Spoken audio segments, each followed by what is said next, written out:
आज हम शुरू कर रहे हैं पार्ट 3 इलेक्ट्रिक फील्ड का। और आज हम पढ़ेंगे विद्युत क्षेत्र,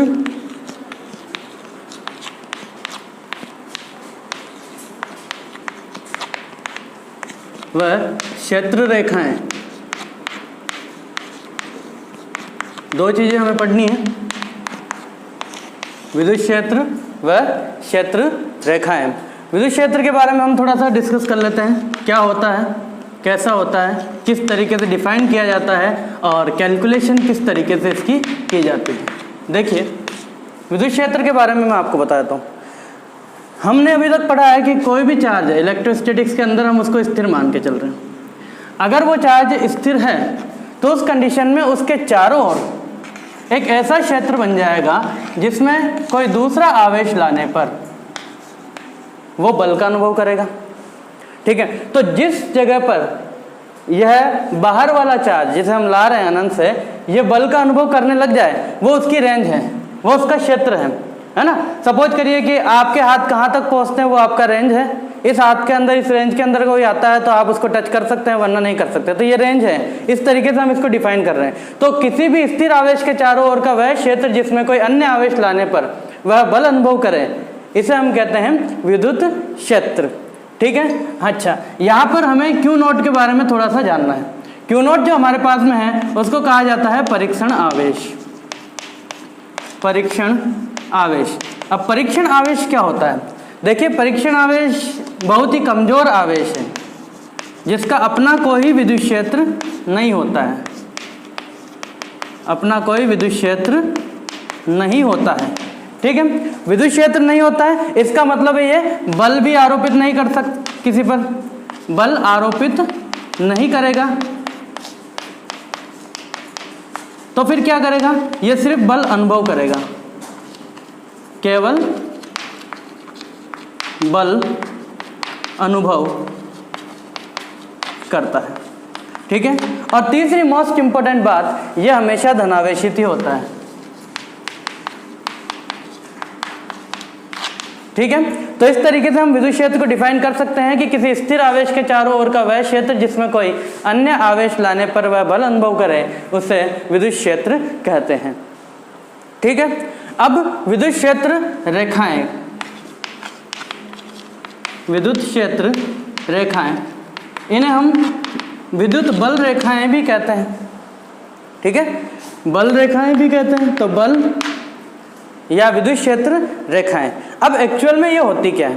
देखिए, अगर डेफिनेशन देखी जाए तो विद्युत क्षेत्र में एकांक धनावेश जिस पथ का अनुसरण करता है, यानी कि सपोज कीजिए किसी विद्युत क्षेत्र में हमने इसमें कोई धनावेश रखा, तो वो धनावेश आकर्षित या प्रतिकर्षित होगा।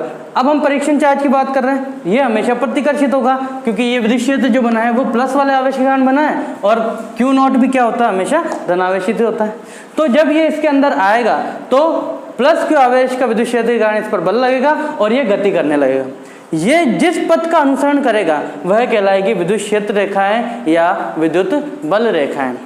तो विद्युत क्षेत्र में एकांक धनावेश जिस पथ का अनुसरण करता है उसे विद्युत क्षेत्र रेखाएं या विद्युत बल रेखाएं कहते हैं। अब क्या पूछा जाता है? तो इनमें अधिकतर बार पूछा जाता है गुणधर्म, विद्युत क्षेत्र रेखाओं के गुणधर्म।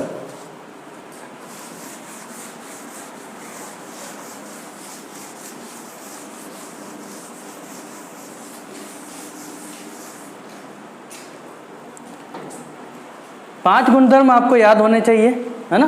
तो विद्युत क्षेत्र रेखाओं के गुणधर्म,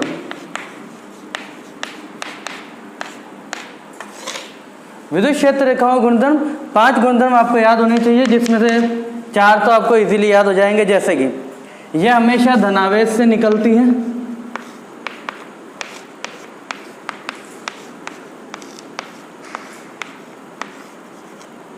और ऋणावेश में प्रवेश करती है।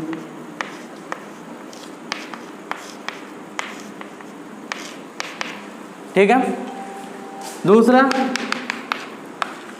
ये धनावेश से निकलकर ऋणावेश में प्रवेश करती है और एक वक्र बनाती है, लेकिन ये बंद वक्र नहीं होता है ना। जब चुंबकीय बल रेखाएं पढ़ेंगे तो उनमें बताएंगे कि बंद वक्र होता है।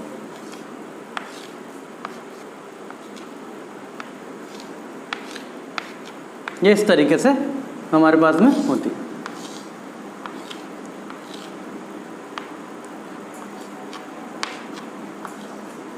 तो धनावेश से निकलती है और ऋणावेश में प्रवेश करती है। अच्छा, लंबवत निकलती है और लंबवत ही प्रवेश करती है। ठीक है।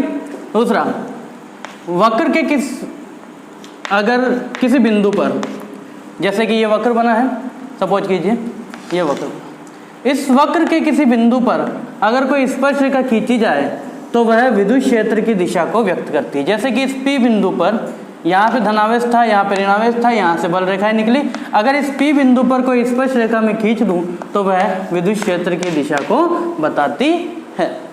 ठीक है। फोर्थ पॉइंट जो आपको याद रखना है कि दो बल रेखाएं आपस में कभी भी एक दूसरे को नहीं काटती है। इसके बारे में क्वेश्चन पूछा जा चुका है कि दो बल रेखाएं कभी भी एक दूसरे को नहीं काटती। सपोज कीजिए कि कोई दो बल रेखाएं इस तरीके से एक दूसरे को काटती, आवेश तो एक ही है, बल रेखाएं दो है, विद्युत क्षेत्र भी एक ही होना चाहिए, है ना। लेकिन जो दो बल रेखाएं एक दूसरे को काट रही है उससे हमको ये पता चल रहा है कि विद्युत क्षेत्र दो है, जो कि संभव ही नहीं है।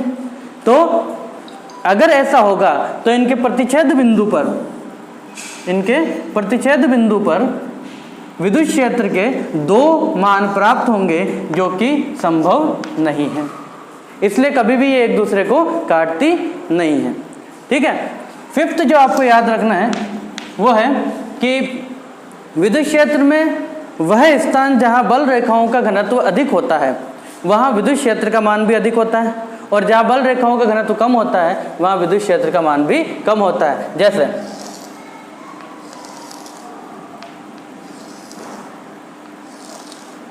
ये बल रेखाएं हैं, ठीक है। यहां पर कोई क्षेत्र लिया तो इस क्षेत्र में विद्युत क्षेत्र का मान अधिक है क्योंकि बल रेखाओं का घनत्व अधिक है, बल रेखाएं अधिक, इसलिए E का मान भी अधिक। ठीक है। लेकिन यहां पर अगर कोई क्षेत्र बनाओ तो इस कंडीशन में क्या है कि विद्युत बल रेखाओं, विद्युत क्षेत्र रेखाएं कम है, इसलिए E का मान भी कम है। ठीक है। तो ये 5 गुणधर्म है जो आपको याद होने चाहिए। चलिए कैलकुलेशन की बात करते हैं विद्युत क्षेत्र की। कैलकुलेशन विद्युत क्षेत्र की मैथमेटिकली कैलकुलेशन करने के लिए, गणितीय इसका मान निकालने के लिए गणितीय रूप से इसके नाम को चेंज किया गया, विद्युत क्षेत्र के नाम को, और इसका नाम रख दिया गया विद्युत क्षेत्र की तीव्रता। विद्युत क्षेत्र की तीव्रता। तो गणितीय मान निकालने के लिए, मतलब कि विद्युत क्षेत्र का मान ज्ञात करते हैं हम विद्युत क्षेत्र की तीव्रता से। तो विद्युत क्षेत्र की तीव्रता,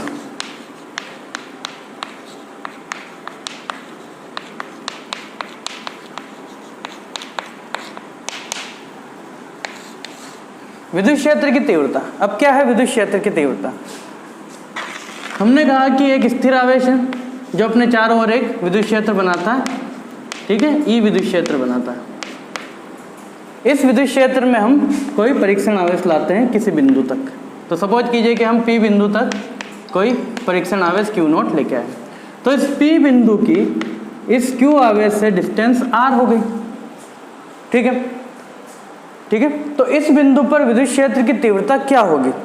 तो डेफिनेशन ये कहती है कि विद्युत क्षेत्र में किसी बिंदु पर प्रति एकांक धनावेश पर जो बल लगाया जाता है, जो बल लगता है विद्युत क्षेत्र के कारण, वह विद्युत क्षेत्र की तीव्रता कहलाती है उस बिंदु पर। एट अ लोकेशन बिंदु की बात कर रहे हैं ना।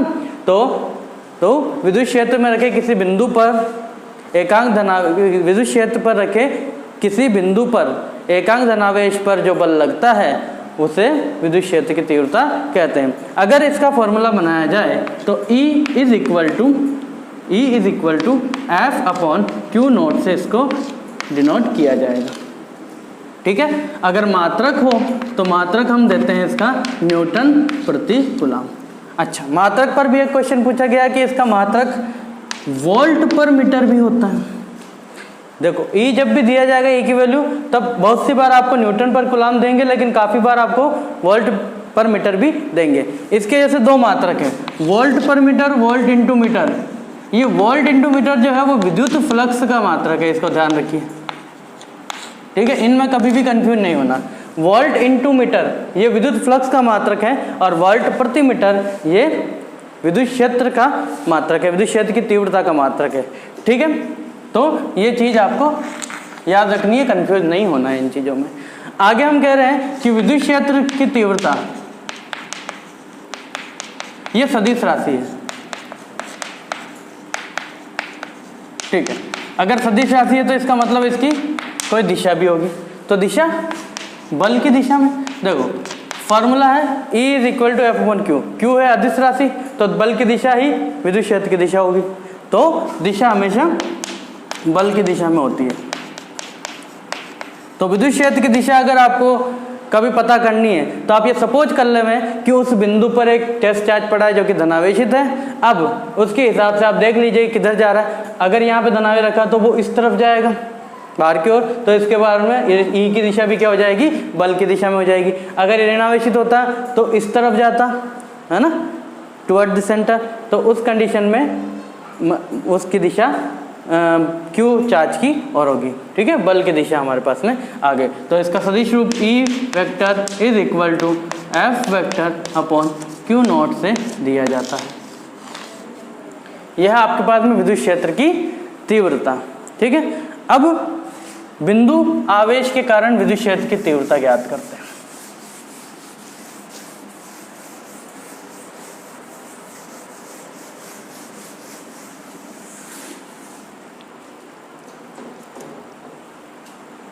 किसी बिंदु आवेश पॉइंट चार्ज की बात कर रहे हैं ना, बिंदु आवेश के कारण विद्युत क्षेत्र। तो किसी बिंदु आवेश के कारण विद्युत क्षेत्र की बात कर रहे हैं हम, है ना। सपोज कीजिए कि एक पॉइंट है O जहां कोई प्लस Q आवेश रखा है। ठीक है, स्मॉल q ले लेते हैं। इससे कुछ दूरी पर यानी कि r डिस्टेंस पर कोई P बिंदु है। इस P बिंदु पर आपको विद्युत क्षेत्र की तीव्रता ज्ञात करनी है। ठीक है, अच्छा मैंने क्या कहा, जब भी कभी विद्युत क्षेत्र की तीव्रता ज्ञात करनी हो या उसकी दिशा ज्ञात करनी हो, उस कंडीशन में आप ये मान लें कि उस बिंदु पर क्या रखा है, एक परीक्षण आवेश रखा है। अच्छा, ये सब जो प्रक्रिया है वो निर्वात में हो रही है, ये भी ध्यान रखें। तो निर्वात में कोई प्लस Q आवेश O बिंदु पर रखा है, इससे R दूरी पर P बिंदु पर कोई विद्युत क्षेत्र की तीव्रता आपको ज्ञात करनी है। तो हमने ये माना कि यहाँ पर सपोज कीजिए अगर Q0 चार्ज रखा होता तो ये आवेश उस पर बल लगाता इस तरफ F, तो इसकी दिशा यानी कि विद्युत क्षेत्र की तीव्रता की दिशा भी यही होती। तो धनावेश जब होगा तो विद्युत क्षेत्र की तीव्रता इस प्रकार होगी और ऋणावेश जब होगा तो विद्युत क्षेत्र की दिशा आवेश की ओर होगी। ठीक है, तो ये कंडीशन हमारे पास में आ गई। अब फॉर्मूला क्या कहता है कि चूंकि E बराबर F अपॉन Q नॉट। ठीक है, हम ये मान रहे हैं कि यहाँ पर एक टेस्ट चार्ज है, तो Q नॉट। कूलाम का नियम क्या कहता है, कूलाम के नियम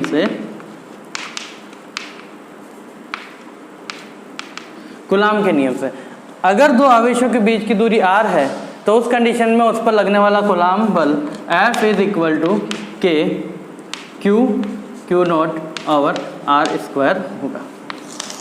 अगर इसका मान इस समीकरण 1 में रख दिया जाए तो समीकरण 1 से हमें क्या मिलेगा, E is equal to K Q nought over R square और लास्ट में आपके पास में क्या बचा है, Q नॉट। तो Q नॉट से Q nought cancel, E is equal to आपके पास हो गया K Q upon R square. तो विद्युत क्षेत्र की तीव्रता का ये फॉर्मूला सबसे ज़्यादा काम में आने वाला है। सदिश रूप अगर इसका लिखें तो हम लिख सकते हैं E vector is equal to K Q upon R square और R एकांक सदिश। दिशा किस तरफ है, तो बल की दिशा में ही इसकी दिशा है। ठीक है, तो आप यहाँ लिख सकते हैं R यूनिट वेक्टर। आगे इम्पोर्टेंट पॉइंट, इन वैक्यूम यानी कि निर्वात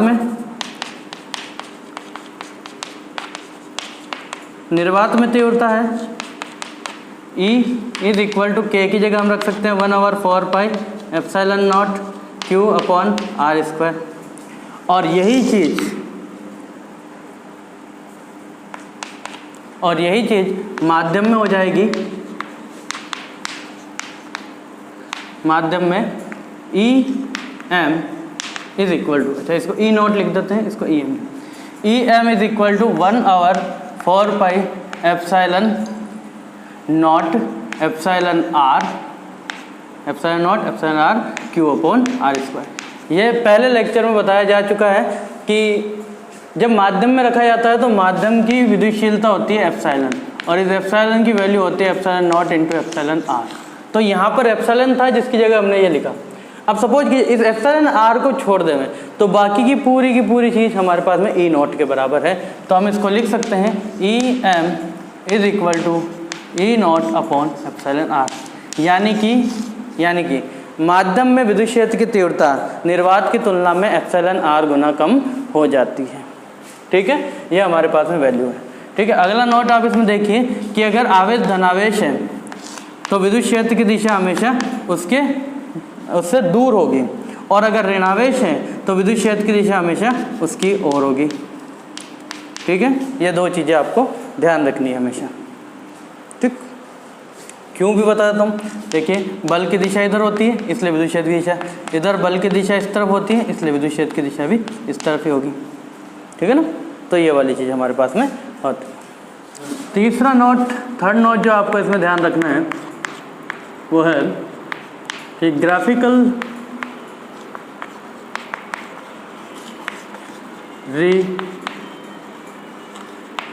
रिप्रेजेंटेशन,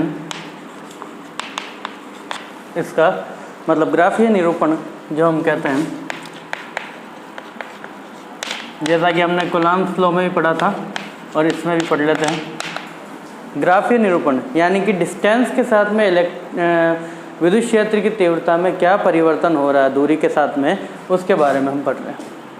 तो हमें पता है कि अगर फॉर्मूले से देखा जाए तो विद्युत क्षेत्र की तीव्रता जो होती है वो दूरी के स्क्वायर के व्युत्क्रमानुपाती होती है। इसका मतलब है कि दूरी अगर बढ़ती है तो इंटेंसिटी कम होती जाती है, विद्युत क्षेत्र की तीव्रता कम होती जाती है। तो इसके दो ग्राफ बन सकते हैं, या तो आप बनाए graph between E and R, या तो आप E और R के बीच में ग्राफ बनाएं। ये ग्राफ बनेगा डिक्रीजिंग, है ना, ऐसा, या फिर आप ग्राफ बनाएं E और 1/R में। तो ये ग्राफ बनेगा आपके पास में सीधी रेखा, सीधी लाइन, क्योंकि समानुपाती है 1/R² E के। ठीक है, तो इस कंडीशन में आप दोनों ग्राफ यूज में ले सकते हैं, इस तरीके से बनाया जाता है। ये थर्ड पॉइंट है ना। अब इसका एक न्यूमेरिकल,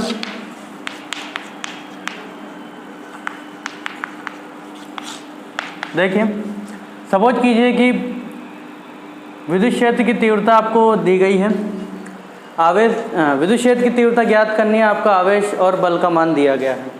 तो हम मान लेते हैं कि अगर आपके पास में आवेश दिया गया है 5 माइक्रो कूलम और इस पर विद्युत क्षेत्र में जो बल लग रहा है वो 2.25 न्यूटन है, सपोज कीजिए। तो इस कंडीशन में इंटेंसिटी आप ज्ञात कर सकते हैं E is equal to F upon Q nought से, है ना। अब हमारे पास में F कितना है 2.25 और Q नॉट कितना 5 माइक्रो कूलम। इस 5 माइक्रो कूलम को हमें कूलम में चेंज करना है, तो 10⁻⁶ से ये चेंज हो जाएगा। अब उस कंडीशन में जब यहाँ से डॉट हटाया जाएगा पॉइंट, तो यहाँ पे 10⁻², ठीक है, 6 - 2 आपके पास में 4 माइनस का, है ना, 5 से डिवाइड हो जाएगा 45 टाइम्स, और ये बचेगा आपके पास में 45 × 10⁻⁴। ठीक है, इसको यूँ भी लिखा जा सकता है 4.5 × 10⁻⁵ न्यूटन पर कूलम या वोल्ट प्रति मीटर। ठीक है, ये दो इसके यूनिट होते हैं जो आपको याद रखने हैं।